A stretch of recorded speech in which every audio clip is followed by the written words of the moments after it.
All right, good to see everybody. Before I get going, just want to extend a warm welcome to our new president, who will be here in July, Dr. Rebecca Cunningham. Really looking forward to meeting her and getting to know her. Look forward to working alongside her as well. So just want to extend a very warm welcome. I'm really excited for spring ball. Obviously, 2024 is upon us.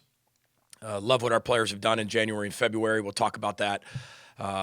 Astronomical numbers in the weight room, on the field. And now we got to put it together with football. So that's going to be the exciting part. Just want to extend our congratulations and also all the best moving forward with all of our players who are in the NFL draft here coming up in April, who just had their pro day, all 32 teams showing up, showing out.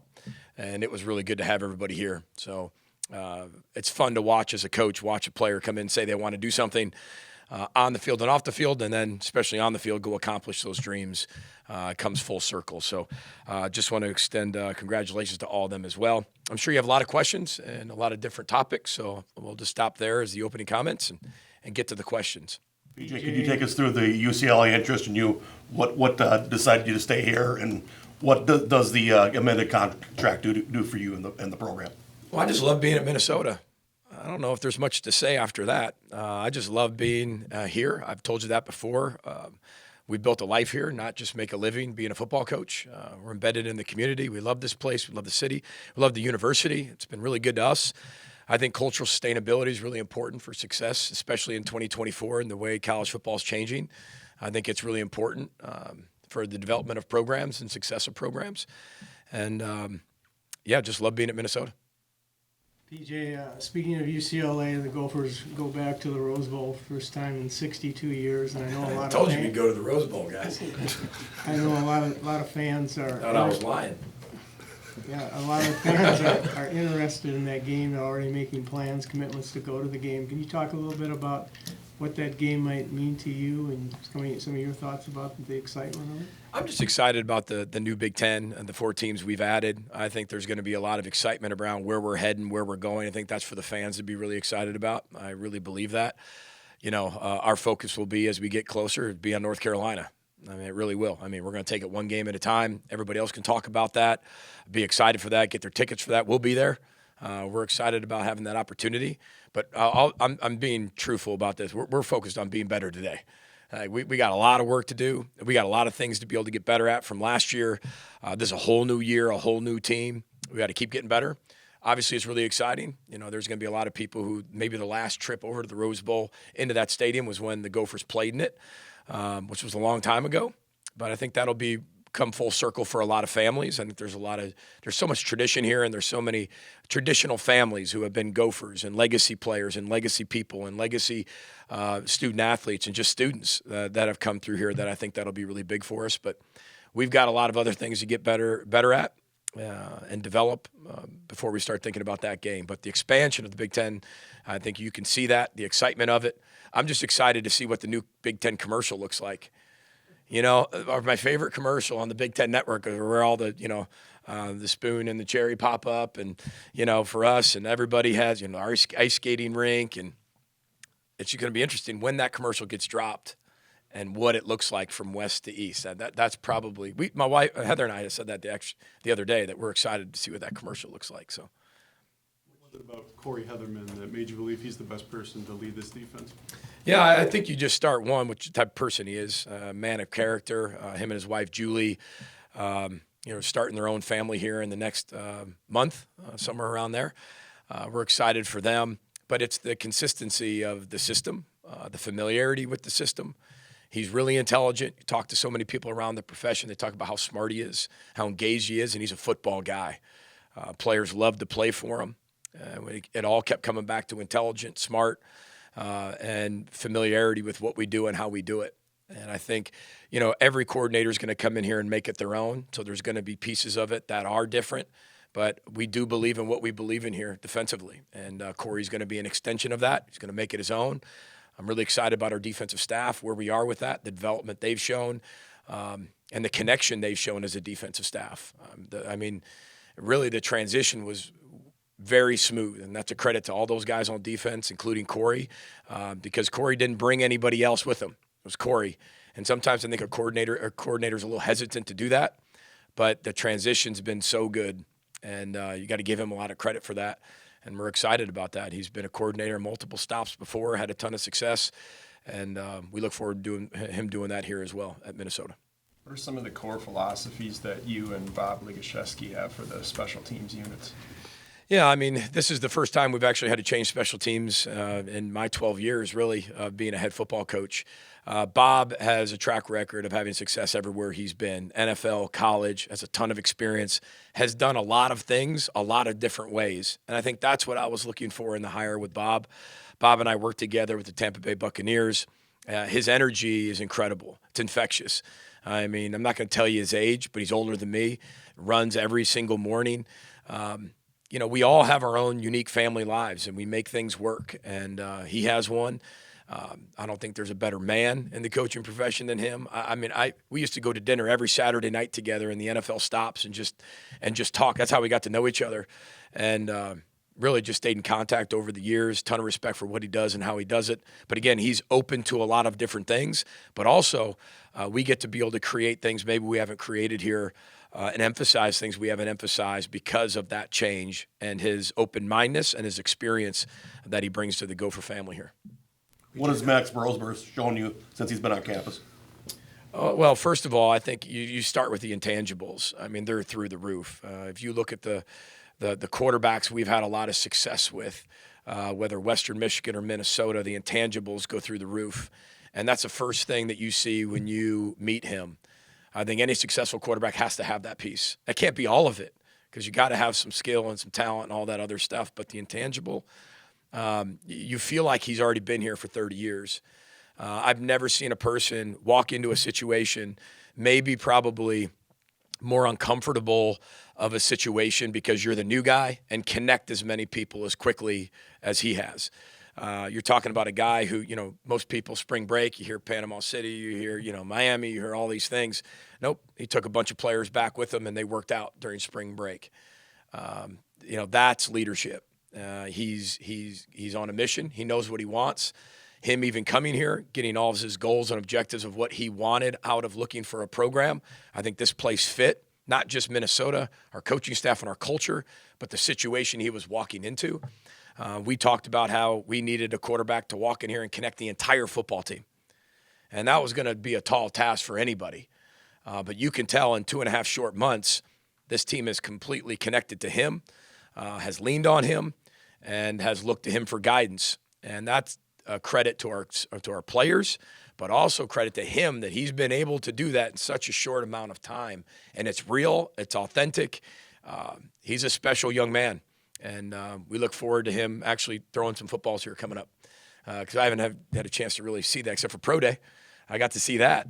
But other than that, you know, we're really excited to get into some football with him. And it's like having another coach on the field. Because this isn't like having a freshman come in here that's really talented. He has all the experience that you want. That doesn't promise you anything, but it gives you a better chance. And his work ethic is through the roof. Has taken this team probably farther, quicker than maybe expected. With the transfer portal, there's always uncertainty of what the roster could look like. But given what you guys were able to do in retaining starters from last season, what does that show about kind of where you guys want to go and what you were able to do in keeping pretty much everybody besides Ethan around? Well, I think everybody has their own philosophy and how you're building programs right now. Some things that are in your control, some things that are out of your control, right? I said at the beginning, you have to adapt.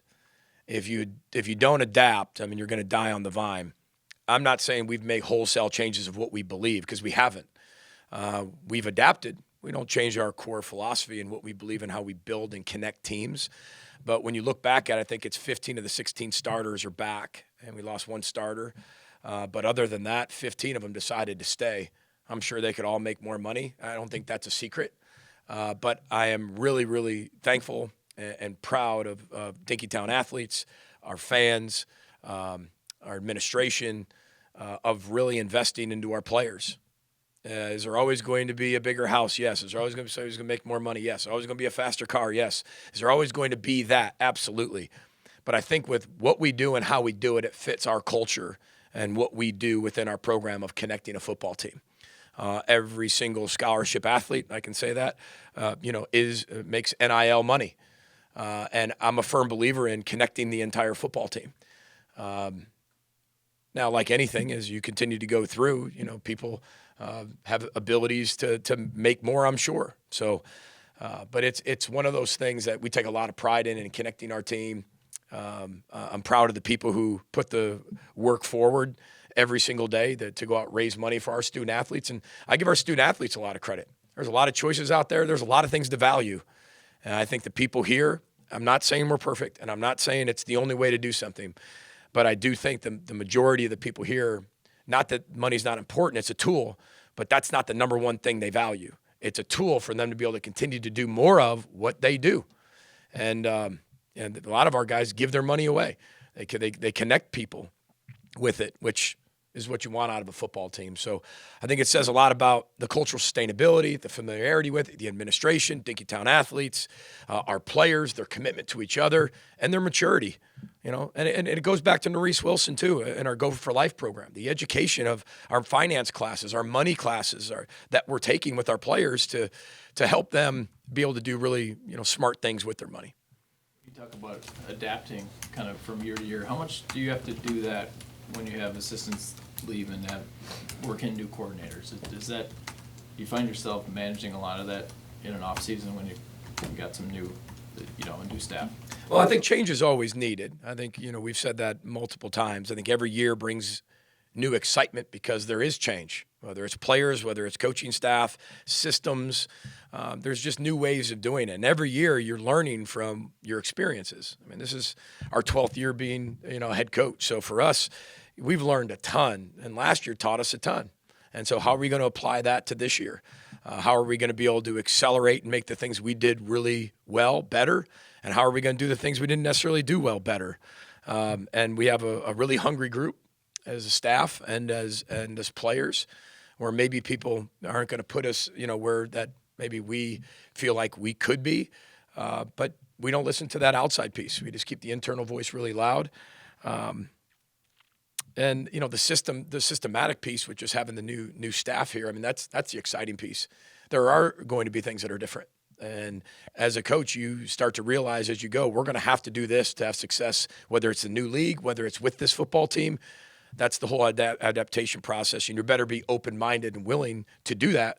And that's what the excitement is with the new coaches. BJ, I'm wondering, in the spring or even the pre-fall and fall camp, would there be any situations that you see with Darius or Max where they would be in scrimmage situations or any hits that way, carrying the ball? Are you saying you want Max to get hit? No, I'm saying I probably don't want, but I want to know what you're thinking about. No, I get your question. I was just kidding. We're going to be smart with our players. I think that there's guys who have played a ton of football for us, but we're going to play football. But do I think we're going to sit back there and go live on the quarterback? No, I don't believe he played enough football where I can watch the film of what he looks like after he gets tackled at New Hampshire. I can find that out.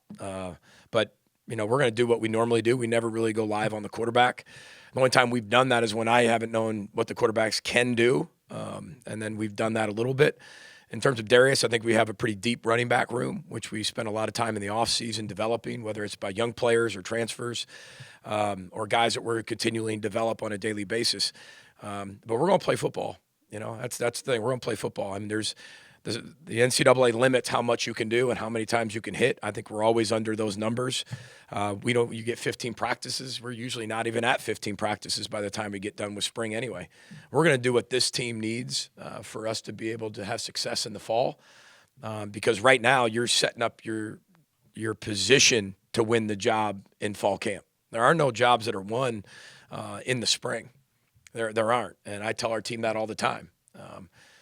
But you set yourself up now to put yourself in position to be able to win a job in training camp. It's like if any of you are a fan of IndyCar or NASCAR, it's like qualifying.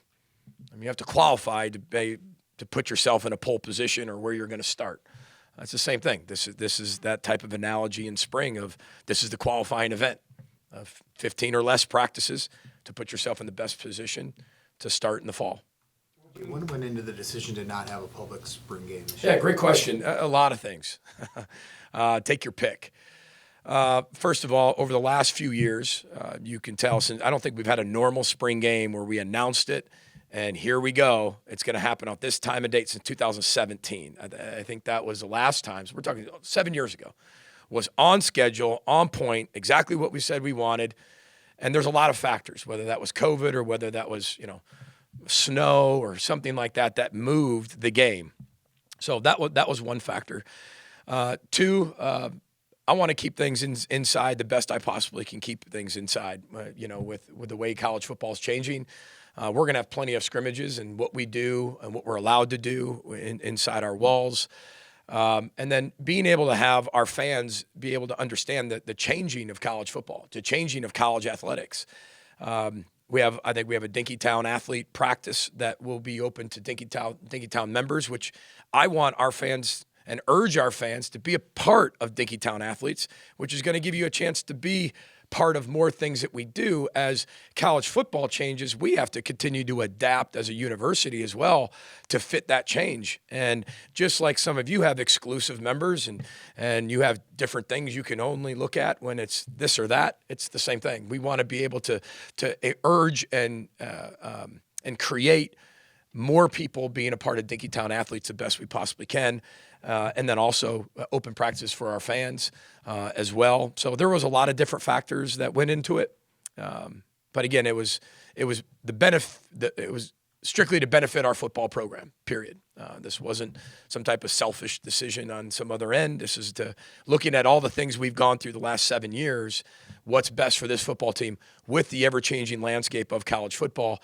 And I just felt like taking that game away for right now is probably not the best thing for their football team. What position group are you most excited to see this spring? I would probably say all of them. It's exciting because it's a new year. You get to watch, even though players have played in a certain position. Let's say people have started before. You get to watch how they've grown, how they developed, the leadership role they take over. Did they close the gap? Because when the older you get, it becomes the inches. I mean, truly the inches. The younger players, they're making strides by yards every single day, just huge leaps and bounds. So you get to see the difference of those things and see how guys are getting better, where the areas of improvement are. It's a pretty boring answer, but that's what's exciting about it. It truly is. We've turned over that entire quarterback room. But I think every position has its, things we need to get better at and has its own built-in excitement at each position. Do you have any thoughts on the recruiting calendar changes with signing day moving up? And how do you think it impacts your program? Well, I was definitely for it and open to it. I think when you looked at the schedule of where we were in the recruiting schedule, it just didn't make a lot of sense of where the things were, where every issue is changing in college football. I think it makes more sense now, which is good. But we're all in favor of it, for it. We'll adapt accordingly. As a coach, how do you refine and tailor your player development strategy, especially since college players at different stages of development now with transfers coming in and then also still the 4-year guys that you want to develop? Yeah, I think it's a great question because I think you have guys like Max, right? Max is truly going to be here probably a total of, 12 total months. Maybe 11 and a half, the way you look at it, and then that's it. And that's you get a small window to do as much as you can, again, to close the gap in inches, where then you have people on your team that are yards and miles away from where they're actually going to be, and you all have one season to kind of do it. I said it was truly changing in a one-game championship season where you're putting all that to do that, but you're also still building a culture and a team for sustainable success in the future. So you have to balance those things. But we talk to our players all the time. That won't change. There's an attention to detail at everything we do, right? Within the fundamentals of the game, you plug that into a scheme, and then you have to be able to do that under the pressure of the situation. That's how we develop on a daily basis. It's not just doing the fundamentals. It's taking attention to the detail within the fundamental better than you did it yesterday. And then January and February, we don't really have a ton of scheme. Finally, we get to plug it into the scheme now, which means all the attention doesn't go to the scheme. It's still the attention to the detail within the fundamental plugged into the scheme. And then you can do that all you want. That's fine. But you're still going to have to do it in front of 100,000 people at some point. You're still going to have to do it on the road. You're still going to have to do it at home. You're going to have to do it in the situation, the pressure of that situation. You've got to keep developing them to do that. whether that's football, whether that's academics, whether that's a real world in their job, whether that's their social life, whether that's their serving and giving life. That's what they're learning here. And that's what we want to continue to develop and build as we go forward, as we keep connecting this football team. Take one or two more for Coach. PJ, when you're in the transfer portal recruiting Max, quarterback, you're looking for someone who can connect a team. How do you do that in such a short amount of time? Figure out he's got that. You can watch film and see their arm talent, but how do you do the other part? You talk to a lot of people. And it wasn't hard. You talked to one person, and they said the same thing the other person said. And one thing I give his coaches credit for, I think a lot of people get hurt when somebody wants to leave. Like, why would you leave? You're going to hurt our team. They were promoting what he wanted for the rest of his life. They were willing to get on the phone with our coaches and talk about how great of a kid he is. Is he a connector? What kind of connector is he? What should we expect? And there wasn't one person that said one thing bad about him or questionable about him. And you have to do that in a very short amount of time because remember, it's what's available, right? It's not like what it will be in 2 months and then you get to take your pick out of the 30 guys because they've all waited. They go on the board, they come off the board.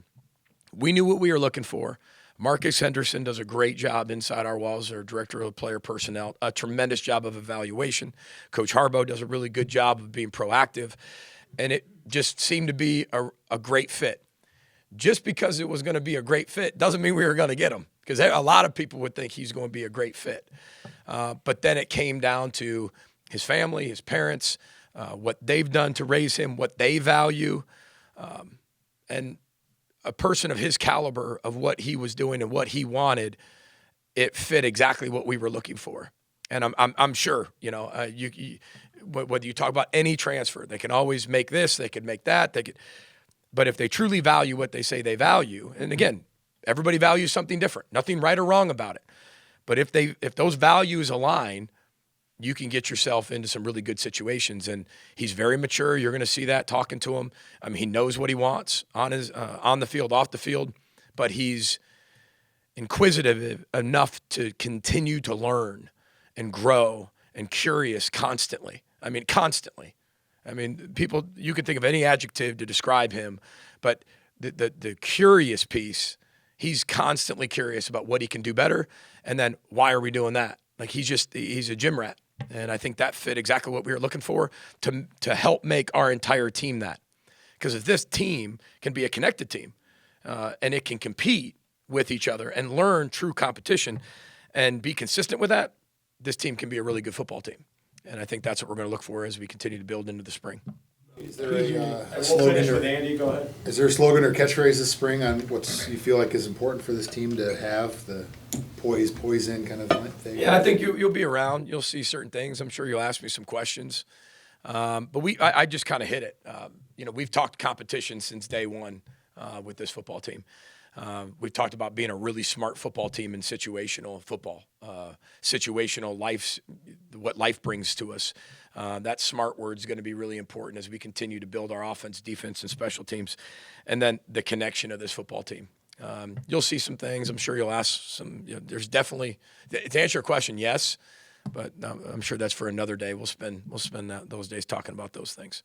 So, you got it, Brother Boat Sky Go Gophers. Thanks for being here, guys.